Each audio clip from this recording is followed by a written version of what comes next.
Welcome to another episode of Lifelong Learner. This is the Out of Class edition with Ben, Janesh, and Matt. Hope you enjoy.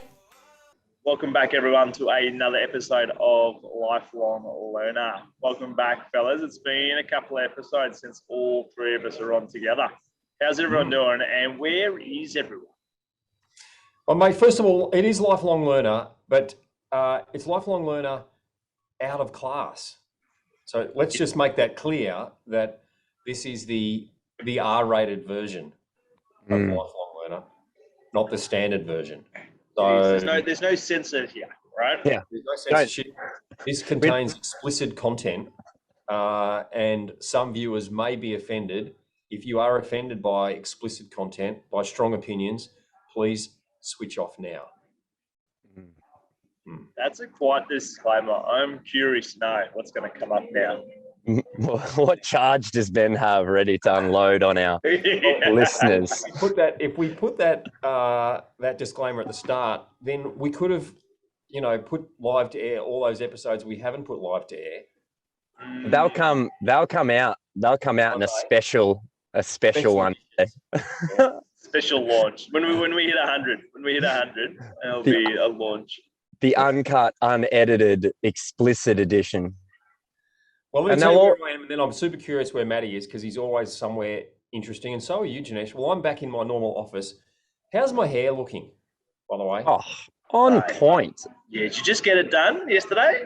Yeah, well, no, clearly.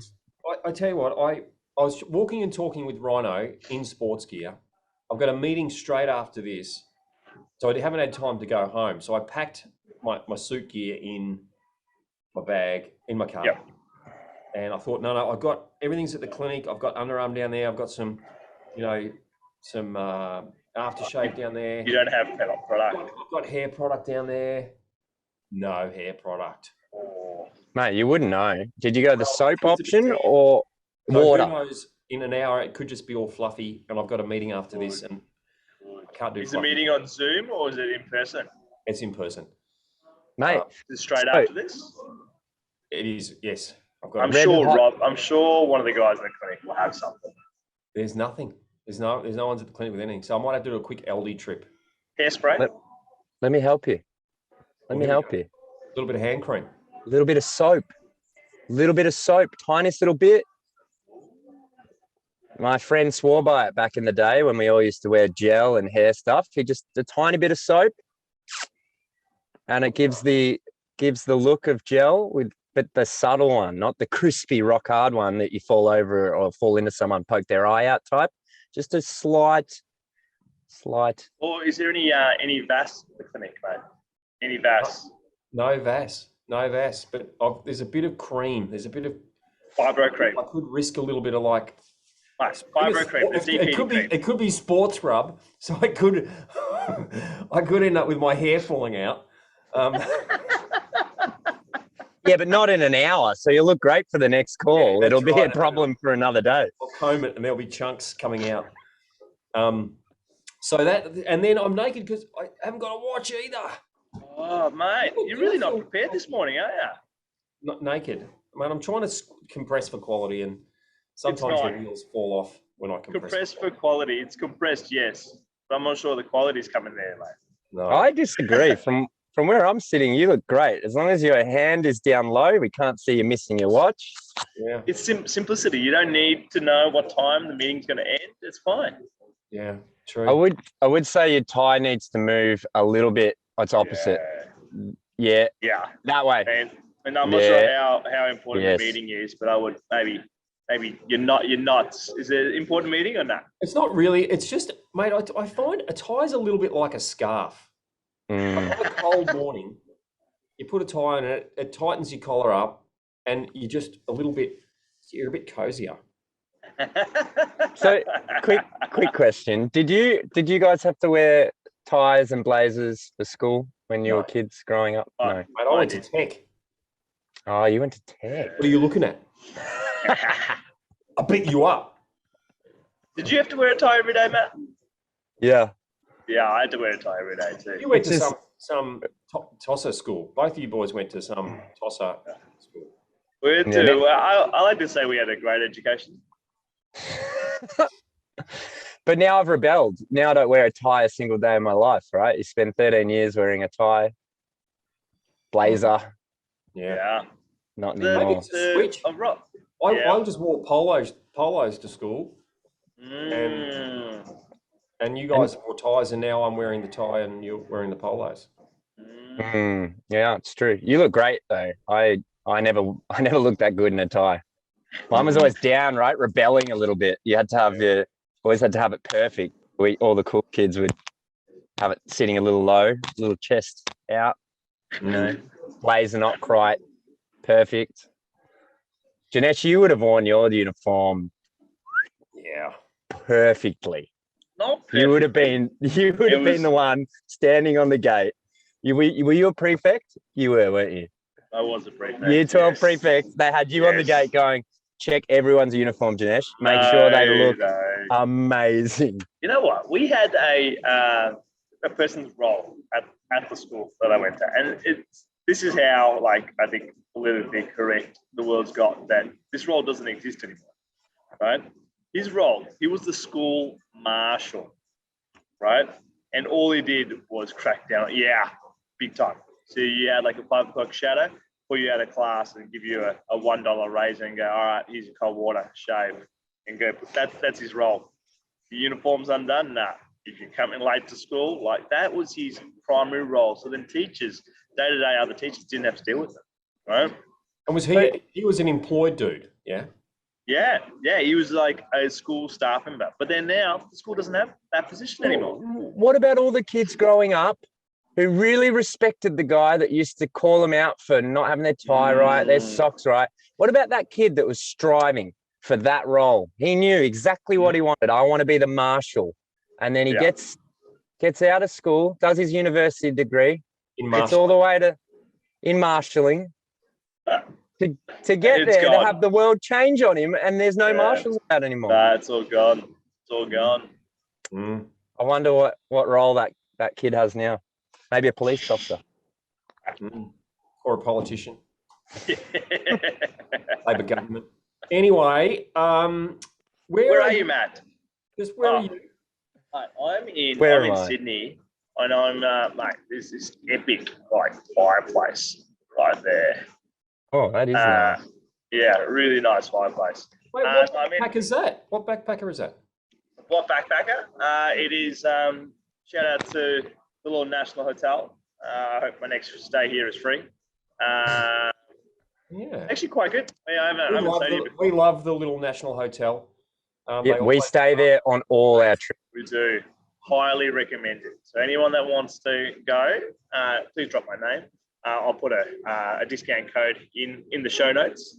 So that'd be littlenationalhotel.com /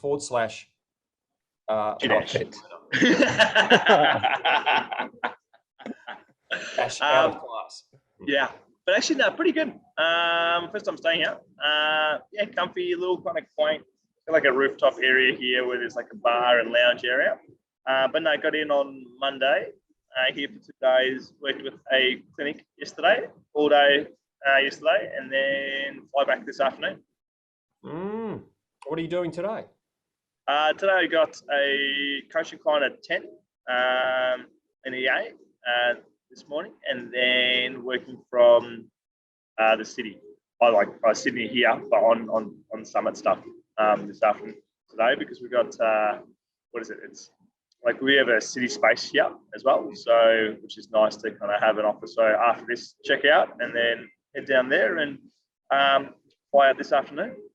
And that's the other organisation that we love is Cubs.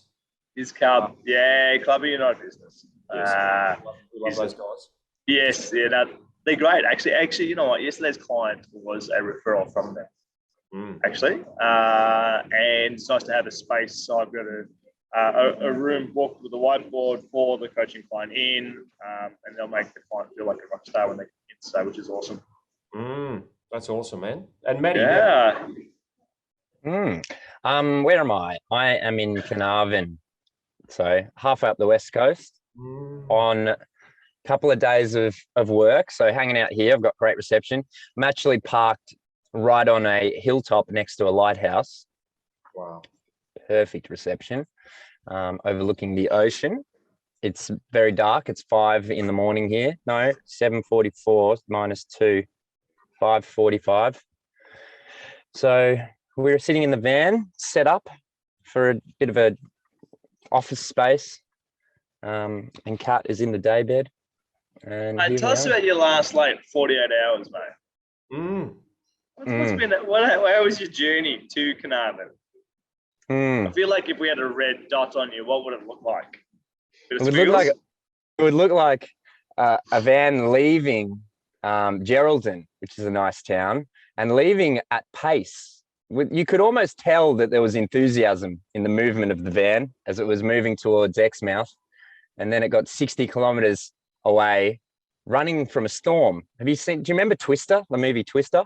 You know, when they're running away from a storm? That was us, running away from the storm, trying to get in front of it, sick of rain, trying to find some sunshine, and then boom, back tire gone. Had to pull over in emergency lane, which was perfectly there. It was perfect timing. Pulled off the road, and then we decided that we needed to change the tire. The tire's underneath the kayak on the roof, which is tied down. The storm is fast approaching. It started raining now. The question in my mind was why? Why is this happening? Which isn't always a very useful question to be asking when it's really, what do I need to do to fix this? But we got into gear, and then we got out the jack. The jack was one of those little hydraulic jacks. That's busted, and there's oil going everywhere. So we're like, But we have another jack, and that's underneath the kayak as well. So we had to get up, lift the kayak off the car, put the kayak in front of the car, climb up, disconnect, get out this inflatable jack for forward driving. This is all raining, right? Now it's starting to really rain. We pulled the jack out, and there's little frustration coming out in me. You know, I would say I was pretty good, about 80%, but starting to get a little bit worried because now we're using a jack I've never used before, and the rain's approaching, and it's dark, and we're on the side of a highway. And I don't know if you guys have ever used the one that you plug into the back of the car, and it uses the fumes to blow this big sack up. Wow. Yeah, it's meant to be really cool, but it says on the bag, do not overinflate. And we've got a 2.5-inch lift kit on the car, and I've never used it before. And I'm like, I don't know where you put it. You know, normally you put the thing in a special spot underneath the chassis rail, and it jacks the car up. I'm like, I don't know what to do with this thing. So there was a little bit of frustration, but we got it under there. We blew it up, and then the wheel wouldn't fit, and then we had to reinflate. Eventually we got the car off the ground and got the other tire on there. And then we camped on the side of the road, and then we turned around and went all the way back to Geraldton because there was nowhere in front of us that we could really get tires at that sort of late notice. So we drove 60 Ks back, found a tire place. They didn't have the tire. You know, that malarkey. It took us a whole day. We spent another night in Geraldton, and then we left yesterday and then drove another 4 hours, and here we are in Carnarvon. So it would look like this. Sure that you've got that flexibility like that palm tree behind you. You just you just go with it. Nothing's a worry. That's what you're learning. What can you do? You've just got to go with the flow. And the frustration, because you've got time and you're driving right now, you live in a little space with each other, and so you have to own everything, because if you don't, you just end up sitting in silence next to each other. So, you know, there were moments out that were really resourceful, and there were moments that a bit of my tone was out. You know, I was maybe a bit short. I'm like, no, I need you to stand here so that I can see. So it was really interesting having time to reflect on your experiences and how you communicate. And there's no escaping your consciousness. You know, it doesn't matter where you are. The universe is going to, you know, we're on a holiday, but the moment you have a flat and then you get stuck in that cycle of why did this happen? It can be painful. But we're on the road again. We're making our way to Exmouth. We've already organised we've got the kayak. I bought an anchor, so we can now anchor the kayak and swim around and go snorkeling. So we'll be hitting Ningaloo Reef on Thursday afternoon. We drive to Coral Bay, 6 hours. And then we're doing a 4-day sea kayaking trip up the coast, or down the coast towards Coral Bay. Wow, just the two of you? Yeah, just the two of us. We met some friends in a car park in that sounds really dodgy. That's my life right now. With We some met these- friends in a car park. Yeah, I could plug to them, Mick and what was her name? Oh, that's awkward. Can't remember her name. But we were in the car park and they two older people, well older than us, an older couple. And they live somewhere up here and they said, oh, when you come up, you know, drop us a bell and we'll come and hang out with you. So we're hoping we can hang out with them and maybe they can complete the loop for us because it's a one-way trip. So we'll leave the car with them, paddle 4 days up the coast, and maybe we can tee up a pickup or a lift back. That's what we're shooting for. Mm. So how long have they been swingers? They saw you guys in the car Their park. whole life. Yeah. Come on over. We don't get many people out this way. Come on over. It's funny how many people you meet of all ages, right? And so That are swingers? anyone who Yeah, that I was going to say. travelers, Sure. Is that People what they are- call them now? Is that what they call them out Yeah. west? that's what they call them out west, travelers. Hey, mate, I've got to ask, because Michelle and I are heading over there in 2 months' time. We're doing the 3 To month swing. To swing. the swing. And do we have to book accommodation or is there always somewhere to stay? Yeah, it's book. Ben is going to wants to just travel, get in the car and go. He'll work it out. And Michelle's I probably like the head this.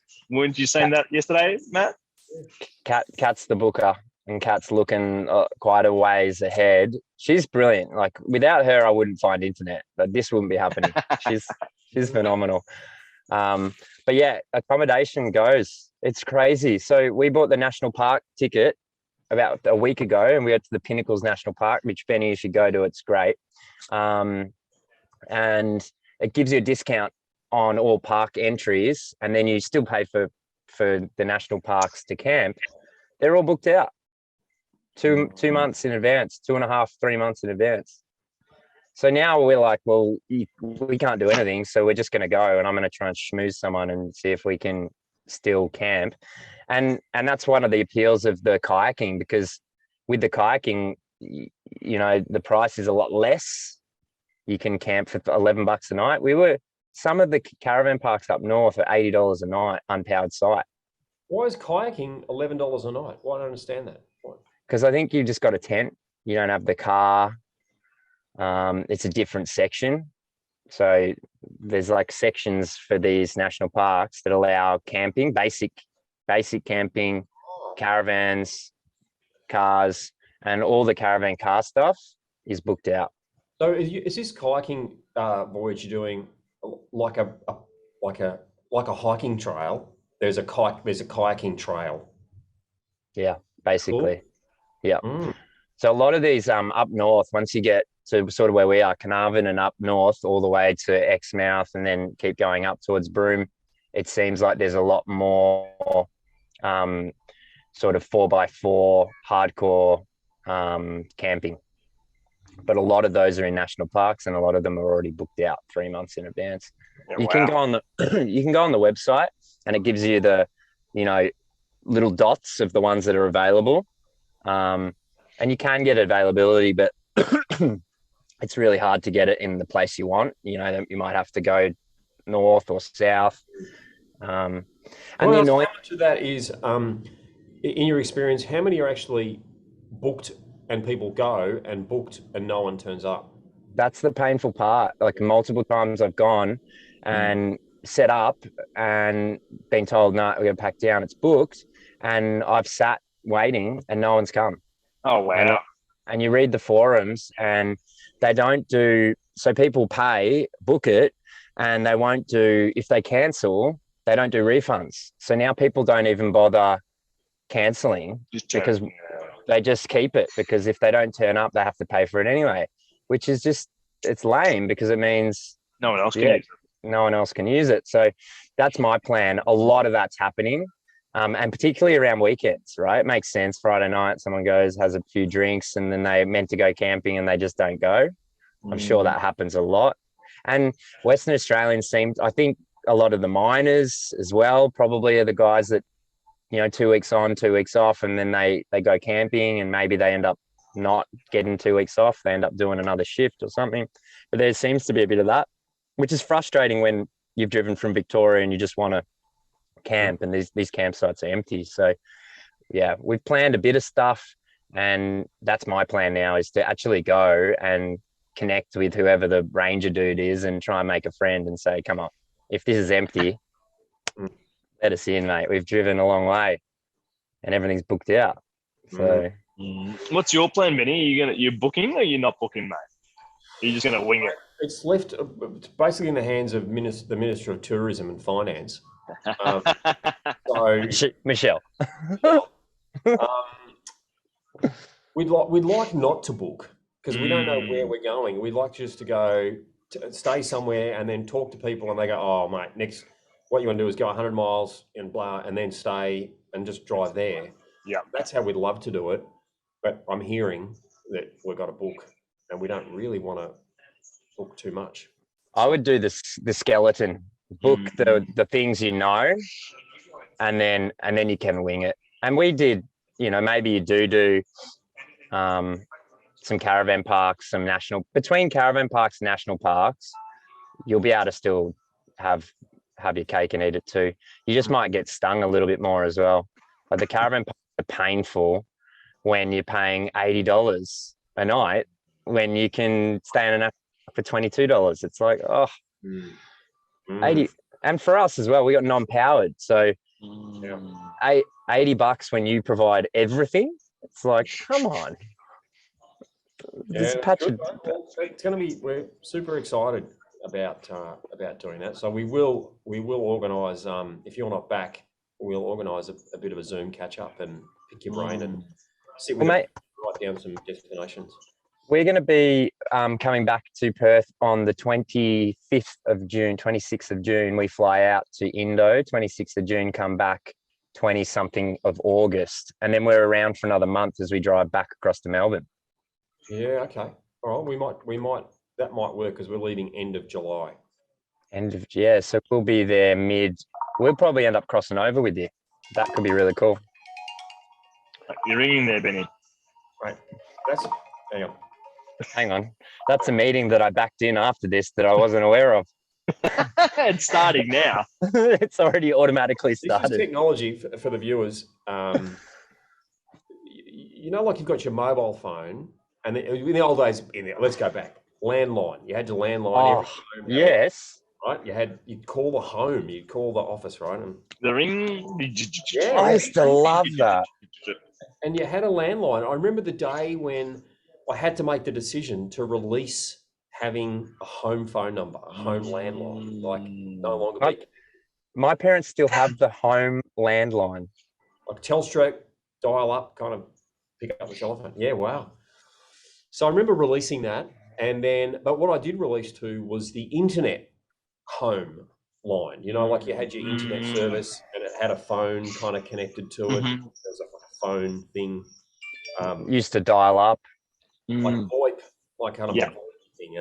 And then that kind of, like we actually still got that because most services just give you that for free these days. Yeah. Part of the service. And then it was always just mobiles and everyone just calls mobiles. Well, in the last couple of months, a while ago, our practice shifted to full, like a VoIP phone, which means, like it's internet phone, but it's an internet phone. And they've got this new app now that you can answer it on your computer. You can answer it on your phone. It's the same phone number, but there's this app and you can send messages on it and blah, blah, blah. So now it's integrated with your computer and everything. And then with my business, I got this another line that we can text and call from. So my VA in the Philippines, Jo, she can message and text all my clients from the Philippines, and it looks like it's coming from an Australian number. And that was, she's obviously texted someone this morning, yesterday, and that person's calling. Oh, so that call. So if they call that number, where's it go? Goes to Jo in the Philippines, but except this morning. Or Ben. my computer. Well, my computer was off this morning, and when I went to log on, it was all somehow it had powered off. Yeah. And when it's powered on, it's how like you have the auto fire up certain programs, and it fired up Dialpad, and hence it came through to my computer. Anyway, phew, that was a long story. Well, mate, I'm glad you shared that story because I'm going to be moving into that world one day, and it's nice to know some of the struggles. So, what did you do? Do you have a button that you can press that mutes everything coming through? I just close the app down. So normally I don't have the apps open, so it doesn't bother me. It goes to everyone else. Well, there you go, listeners. To complete the circle there, now you've learned something. This app. Just close the app. Just close the app. If you're running your own business remotely, it's quite a magical thing. I had something profound to share with you. There was a few things. Profound or charged, mate? You started with the disclaimer, so I'm curious to go. What's going on, mate? Can we I just want to get to the meat here. Let's just say for all the listeners as well, this is the point where we've caught up. We've chatted. We know where we all are in the world. And now we're going to learn something possibly. Yeah. So if you've just tuned in, here we go. Well, first of all, you can see the medals behind me. I'm more interested in that book there, Life CEO. Yep. There you go. Just a little bit to the... Other way. Why is it so hard? There we go. That way. That's a great book. Great author, really cool guy. But those medals that you can see just there, that one is a medal for a half marathon that Janesh and I did last weekend. I forgot to talk to you about. 2 weeks. Actually, 2 weeks ago. Yeah, not last weekend. The weekend before. We've done at Great Ocean Road. Amazing. 2,300 people did the half marathon. Yeah, epic. Lots of people. Good atmosphere. Amazing. So that was a lot of fun. It's been just a great month for me. And I'll tell you what I am celebrating today. I'm celebrating how many days? 31 days sober. Hey, right, nice, awesome. Mate. Congratulations. 31 days on to 365 on to 30 years. So this is a sober for good for me. Sober for good now. Sober for good. And by the way, this weekend I'm off to Nick and Nora's cocktail bar. You like a challenge, don't you, mate? Just you and Michelle, or who's going? Michelle and I and my brother and his wife. Oh, nice. Off to Nick and Nora's, which was booked back in the days when I used to drink alcohol. And so I have asked Michelle to set me up for success, and we're going to Nick and Nora's. So what's the plan here? Last time we went, we had some delicious cocktails there, right? We had some amazing cocktails, and I drank way too much because Janesh likes to keep saying, "Mate, you're getting behind. We need to get you another drink." And you were like, "Yeah, sure." Yeah. So we going mocktails? Is that the plan? Are you substituting alcohol with fruit? Yeah, so I do, and I do that. I do that so it makes everyone else feel more comfortable. Yeah, it's not like why everyone else? Drinking culture. Yeah. Huh? It's just easier. I remember when I used to drink alcohol, and there'd be someone that was a non-drinker, and they might just say, "I'll just have water, thanks," and it's like, like you kind of feel like they've left the group, a little, and so I'll just order a non-alcoholic cocktail there. So we've got that on Friday night. On Saturday, catching up with some friends of mine and Michelle's, and it's Deb's birthday, so she wants to get dinner, wants to go to a bar for drinks, and then wants to go dancing afterwards at a nightclub. So it's a full on weekend, and I'm not Michelle really is got you back here. She's taking you dancing and partying, and Michelle's like, "I've got myself a driver. This is great." I'm loving the designated driver thing too. Yeah. I got to tell you, and I don't think I'm in the honeymoon period, but I've got no worries about going to Nick and Nora's. I've got no hankering to drink. So it's been a really interesting mindset shift around it.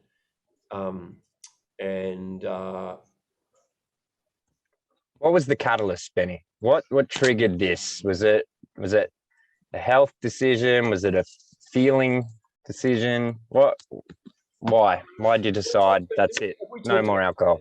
We did on the last one. Last The episode. one that Matt slept in on. Yeah. So, mate, it was I've had a bit of a gut challenge, and I've been doing all trying to get it sorted, and it just hasn't really got better like it should. And I'm saying to myself, I'm doing everything. I am doing everything to get this fixed. Yeah. Except drinking alcohol.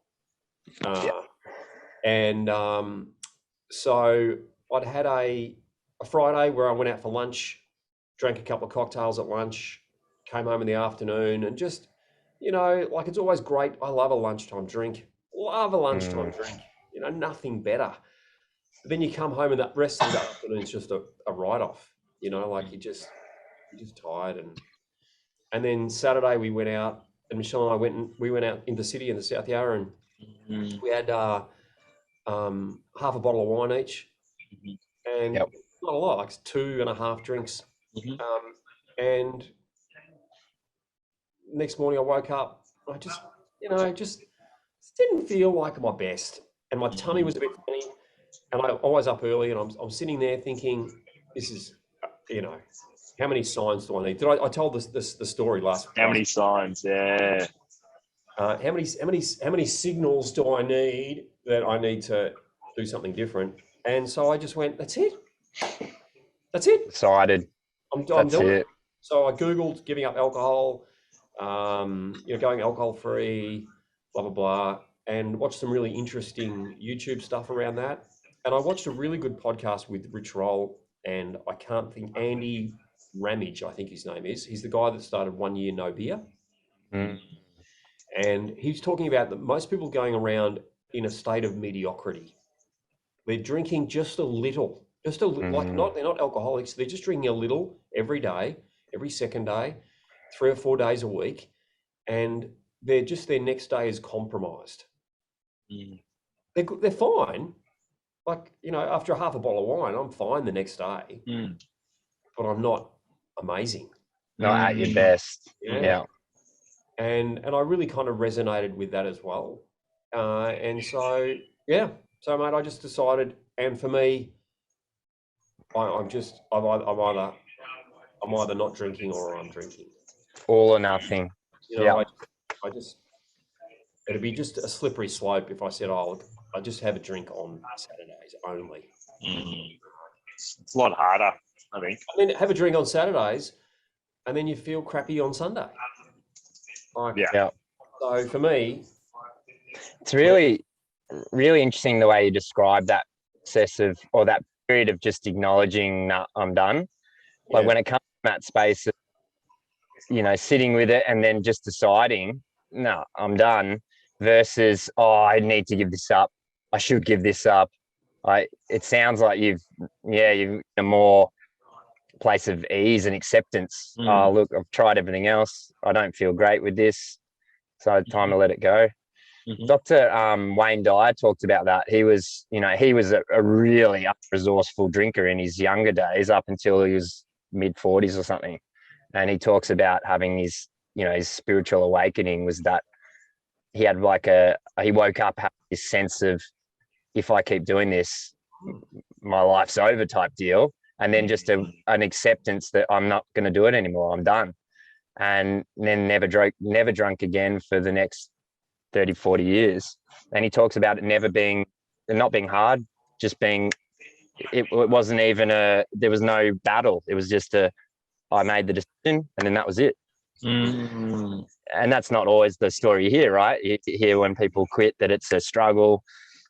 But it sounds like once you get to that place where you decide, you make the decision for you, then that's just it.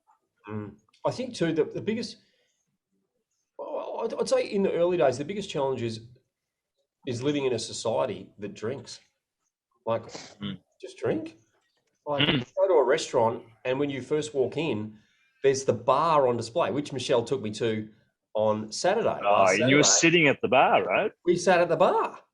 Like Yeah. we love sitting at the bar and watching the cocktails getting made. I love better sitting at the kitchen, like you sit at the kitchen benches. I love that. And you watch the chefs cooking. And anyway, we went to a restaurant on Saturday night and we sat up at the bar. Yeah. And everything revolves around. When you first sit down, they come up and they say, We like a drink. "You a drink?" Yeah. Like, And you become hyper aware of this when you're not engaged in it, don't you? Because I still have beers, but I made a similar decision just not to get drunk anymore. So mine wasn't not drink anymore. Mine was I'm just not getting drunk anymore. I'm not doing it. And for me, it was just shocking hangovers. And I'm 90% of the time a happy-go-lucky, my head works for me, not so much against me, except when I was drinking. When I was drinking, I had the most unresourceful thoughts and this loud victim, just overpowering victim mentality. And I just didn't have the physical capacity to overturn the voice because I was just so depleted and feeling rubbish. And I had stomach stuff too that was related to alcohol. I just became so aware that even friends, once I moved out of that space of binge drinking, they found it really hard to connect with me because they were telling themselves he's not on the same page. And I'd be like, mate, I can be silly. Like when you're drunk and silly, I can be silly with you. I can drive home afterwards, But it was hard for them. It was actually all right for me. It was hard for them. That felt, or maybe like there would be judgment or something, or he's going to remember this. So there is this interesting dynamic in the drinking culture that if you're not drinking, people are a bit sometimes nervous about having you around. I sense that energy. Yeah. And it was interesting, us sitting at the bar and, and they came up and said, "Can we get you a drink?" And we said, no, just water. And then they came back a little bit later and, "Can we get you a drink?" No, You sure? Fine. And then the barman, we're watching him make cocktails and Michelle said, "Oh, what's that, you're making?" And he said, "Oh, it's this and that." And then he said, "Take a sip. What kind of flavour is yours? What would you, what's your flavour?" And, he was like, "What's your flavour?" Let's water. One of those, right? Yeah. And Michelle's not on the sober thing. She just decided that night she wasn't going to drink. And and there's just so much. And and there was a point where I felt just a little awkward. It's like it was almost like going to a restaurant and not ordering any food. Yeah. It was that. It was that kind it's of like being a vegetarian going to a steakhouse and go, "I'll just have your sides, please." Yes. I will just have your garnishes. Just give us the lettuce on the side. Give me your asparagus, please. That's all I can eat. And so it was a bit funny, but I tell you what, wow, was the bill cheaper? Yes. Was the bill cheaper? So we were going to a movie that night, and so we looked at the menu and we went, "Oh, look, we don't really feel like a main. Let's just order, a couple of the starters and then a couple of the entrees and try some different stuff." And so I think the bill came to $55 at a really nice restaurant in Brighton. $55. But if we'd ordered, like we would have, probably a cocktail each and then a glass of wine each, 120. At least over 100. $70 probably to the bill. Yeah. For sure. So this is a win for you. You like save. This is a win for the kids. More money in their, in their, what do you call it? Dad's not pissing away their inheritance. Exactly. More money going into their inheritance. So Logs must be stoked. It's really interesting because I'm not vocal about it. I'm talking about it here, but at home I just like. It just is what it is. Yeah. I just I don't have any. Everyone can do what they want. But I've stocked what is our. So here we go. So we built up this new house 12 years ago, and of course in the kitchen you need to put in a fridge, like a wine fridge. So we've got this great glass wine fridge, where we display the wines. Anyway, so now it's fully stocked with non-alcoholic stuff. So I put all the alcoholic stuff outside. Michelle has one of her bottles in the fridge, and it's so fully stocked with non-alcoholic. Well, Logue's the great man. He's nailing all those non-alcoholic drinks. Does he know? Does he know they're non-alcoholic? Non-alcoholic. Okay. So he's not drinking at home. Not that he anyway, because he's on his P's. But he has the non-alcoholic beers and the non-alcoholic G&Ts, and so they've become a bit of a thing in our house. There's certainly Well, that makes sense for a young man, who is a go-getter, because you can't drink and drive. So suddenly you can have a frothy and he can drive. So sounds really supportive of where he's at. That was always the big dilemma, right? When you were young, you want to party and be a bit silly, but you've got to be a bit organized, and it doesn't necessarily go hand in hand for me. Yes. That's why I was like, gatherings are good. People come here, so you don't have to worry about the whole driving home thing. But take away alcohol, suddenly it gives you more freedom. Yeah, look, I agree. The big challenge for me, and then I'm interested, so I'll plant the seed now. What's been your challenge for the month? What's the new thing you boys have done for the month? But the biggest challenge for me is, like, I'm obviously, I'd like to think I'm a bit of fun on this podcast. What time we're recording? 8 o'clock. I'm a bit irreverent, naughty, cheeky. That's 8 a.m. Benny. Where that Benny disappears at 8 p.m. at night. And to bring that out, I would need a drink.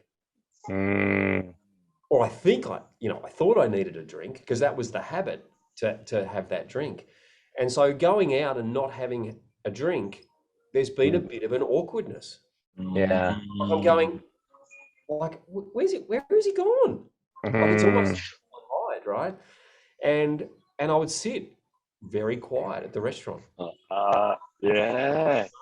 Not engaging, just listening, and happy, but unhappy, because I'm feeling like I've created now a tension in the room because I'm not my normal self. Which would you like to be? Well, I want to be the party. Well, good point, right? Which would you like to be, right? That's been the normal. But I'm a morning person. I'm not a nighttime person. Yeah. And I'm very happy at 8 o'clock to have a cup of tea and climb into bed. Like, yeah, I'm happy with that. Yeah. And so to go out is not, and be out at nighttime is not my default. So I wonder whether it's normal for me to become introverted after dark. Like that's my perfect balance. But I was finding myself introverted when we go out for dinner, and it was certainly creating some tension for me around my awareness around how other people were feeling. So particularly for Michelle, really noticed it and hasn't enjoyed it. Yeah. Has she said anything about it to you? Like while you're out? Is she what? Sorry. She said anything openly to you while you're out? No. Yeah. But afterwards. After, yeah. I imagine because that Benny, after a couple of drinks, is the connector again, right? You're really good at connecting people, chatting, saying some things that are, a little, they're bringing people out of their shell, saying it's okay to engage here. You're safe to say your own, whatever you want, really, because check out what I just said. Interesting. I hadn't made that connection, Matty, because Michelle is the introvert. And when we go out, I'm the luber. Yeah. Take that away though, then so you're filling the introverted position, so now she needs to move into the space of who's going to chat and talk to the waiter about the most interesting thing this morning, right? And he's like, oh, yep, great, that's it. Just like, well, what's going on? Yeah, that's interesting. Wow, I hadn't made that connection. So that's been the biggest challenge for me, and finding that.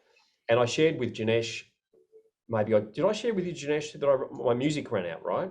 Yes. Yeah, so we did the marathon, and I always run with music. And I need it to like really bring it. And I have a playlist that's kind of organized, and the music gets pumpier as we move through the 21Ks. Anyway, I got to 9Ks and my Apple Watch died, no music.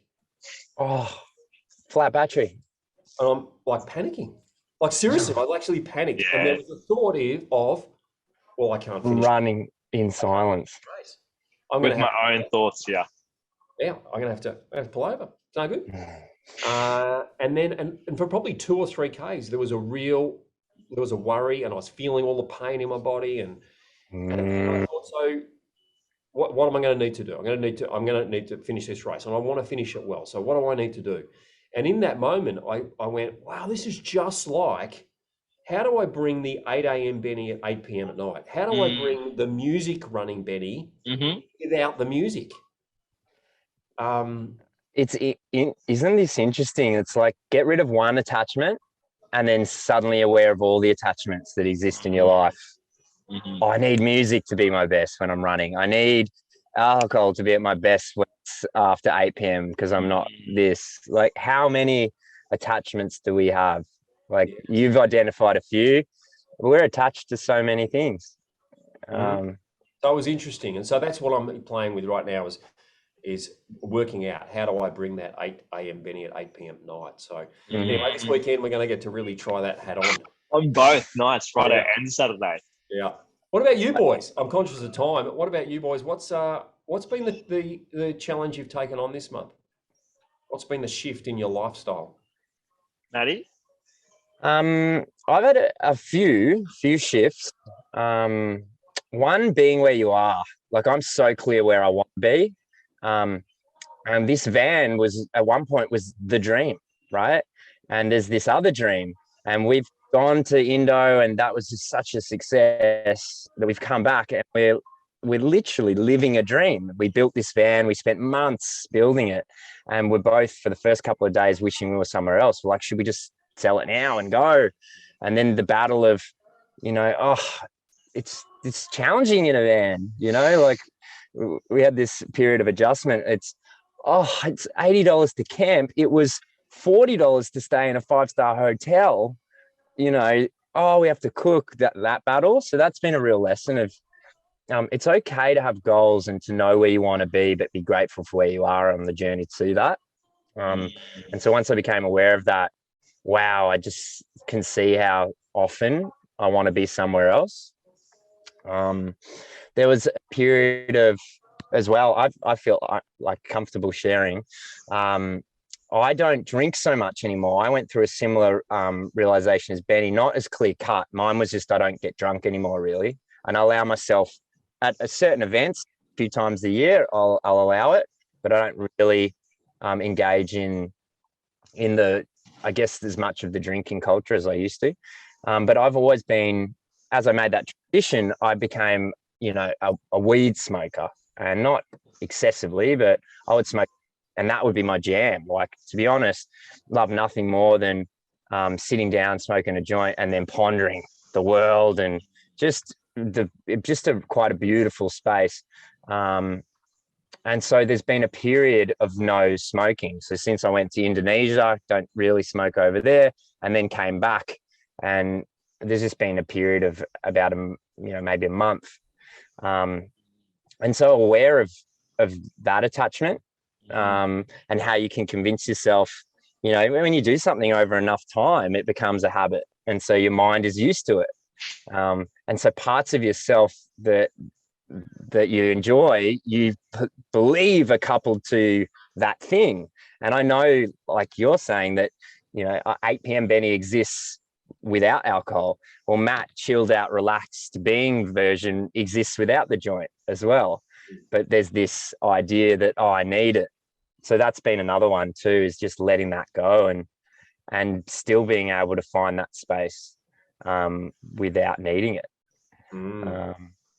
So they're probably the two big ones. And particularly in Indo, like it's not really, smoking joints isn't really a thing.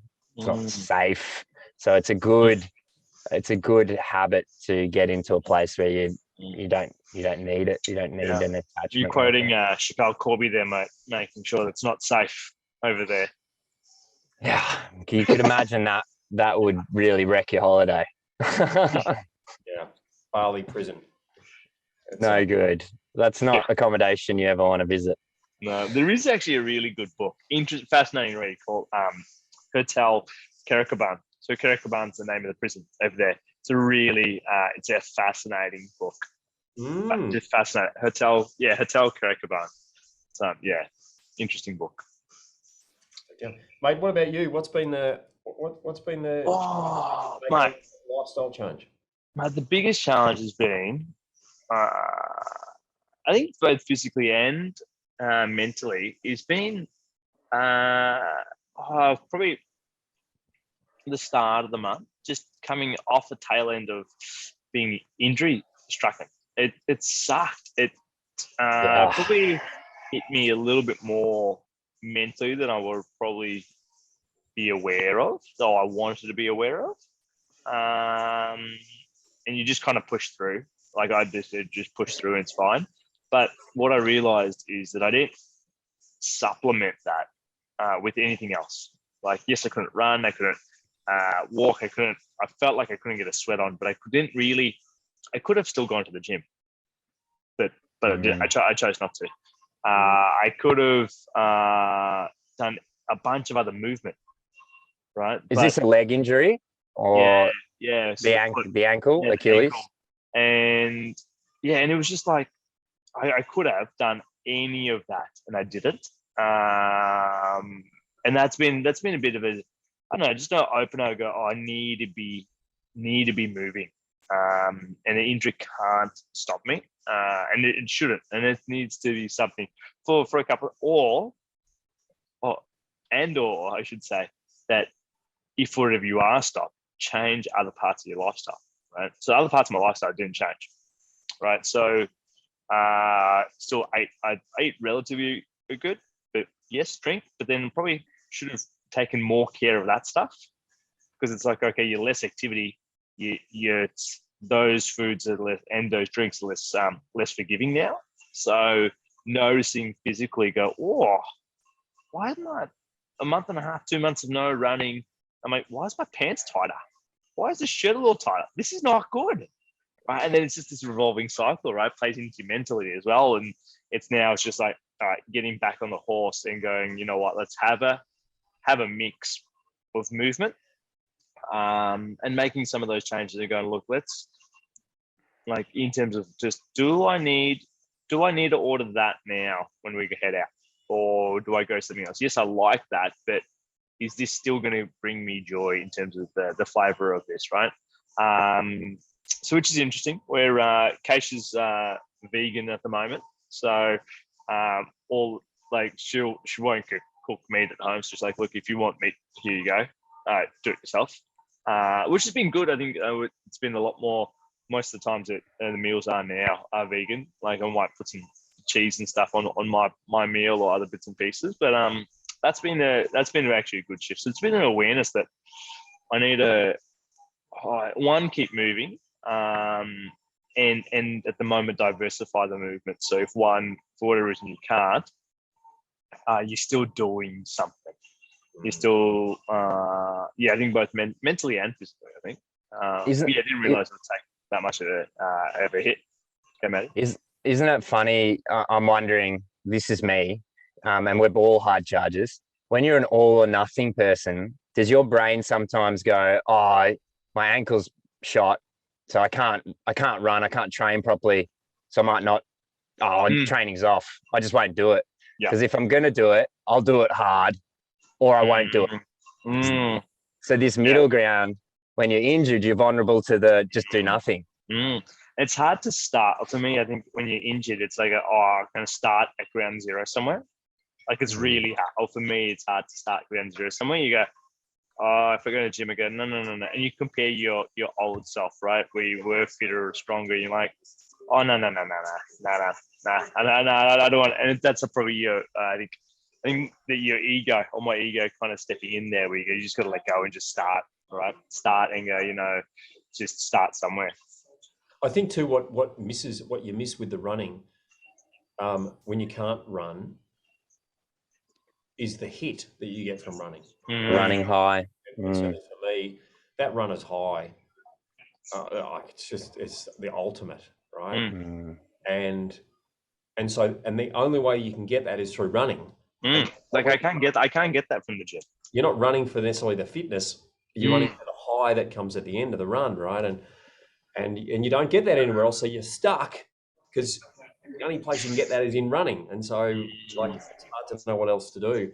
I love what you just said before about you're saying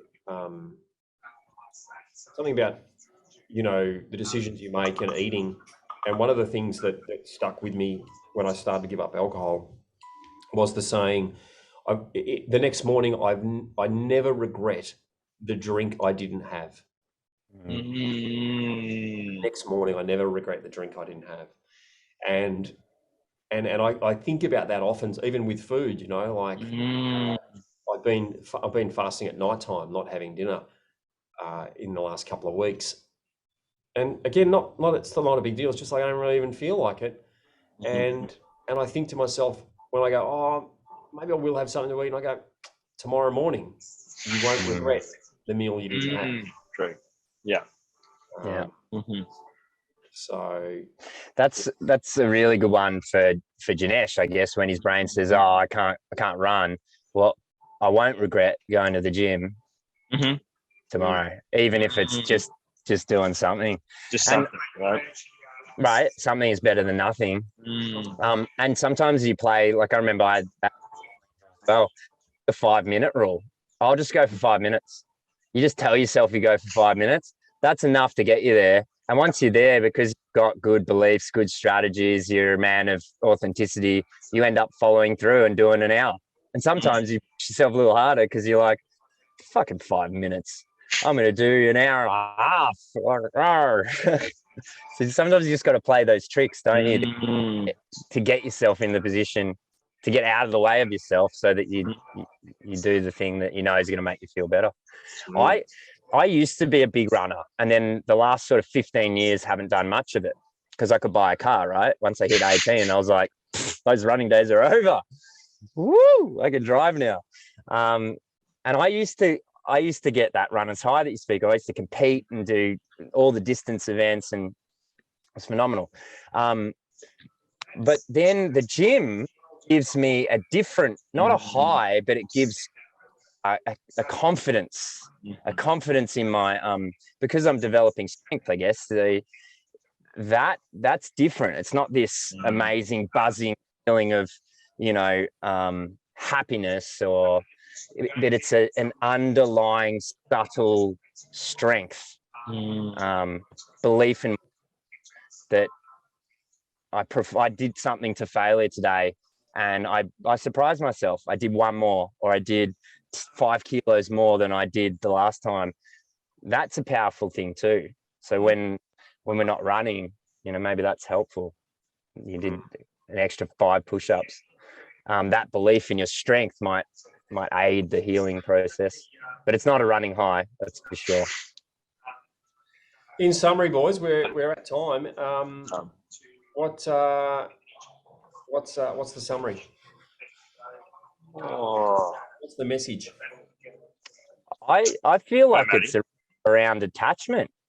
Like, what sort of things are you attached to that you could try or letting go of for a period and see whether, you know, if it's an unresourceful thing, does it improve the quality of your life? Does it improve how you feel? Does it improve your relationships? Does it improve your financial, you know, goals?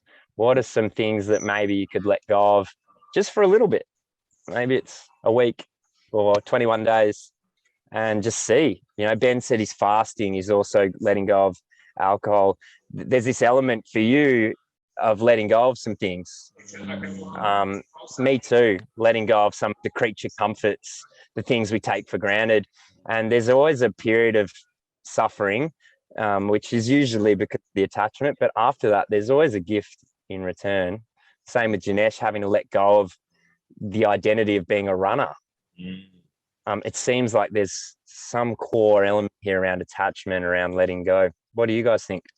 I think that, mate, that sums it up for me. I think that's great, particularly if listeners were to think about what are you attached to when you believe that is the key to shifting your mood. You know, a mood attachment, whatever that might be. So I wonder if they want to try just letting that go for just a period of time and see, can you actually bring that mood? Can you bring those feelings, those emotions without the thing, whatever that thing might be? Oh, that's good. Janesh? Yeah, I think, it's similar to you two as well. I think the notion of what is your identity tied up into? Like, what do you need to fulfill your identity? What are the ingredients of your identity? Is it running? Is it movement? Is it alcohol? Is it I need this to be this? I would say instead of changing that, diversify that. What else could you use to be that? Don't change your identity, but what else could you do as well? In addition, because people go, I don't want to change that, and that's fine too. But go imagine. I think a couple of episodes we talked one day. We're like, imagine if you can never run. Imagine if you could never surf ever again, right? Like, what would happen? And not preparing for that day, but just going, well, what if there's a period where you just can't do that thing for whatever reason? Diversify. I would say diversify on how you get to that place or that thing or that identity, that feeling, that mood. Mix it up a bit. Who said we're Solid. not? No, it's great, mate. And you had this big disclaimer for our listeners. I was excited by that disclaimer.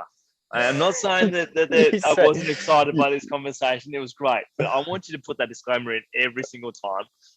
It's going to be one of those like at the start of a movie, like type of disclaimers, right? But no, That's the part of you that enjoys conflict, Janesh. That's the part of you that's like, there's no such thing as bad publicity. Publicity is publicity. He's the guy though that stops the episode going to air. Yeah, he's also the main editor, production producer. That word, I'll put this one in. But anyway, team. A lot of legal letters. That's all I can say. As always, it's been a pleasure. See you, boys. Have an amazing rest of the day. Thanks for listening to another episode of Lifelong Learner. If you like this episode and want to know more and hear other episodes, head over to lifelonglearnerpodcast.com, where you can subscribe to our newsletter, where you'll be the first to know when new podcast episodes are coming out. And if you want to say hello, tell us a joke, or ask us a question, send us an email at hello@lifelonglearnerpodcast.com. Thanks again.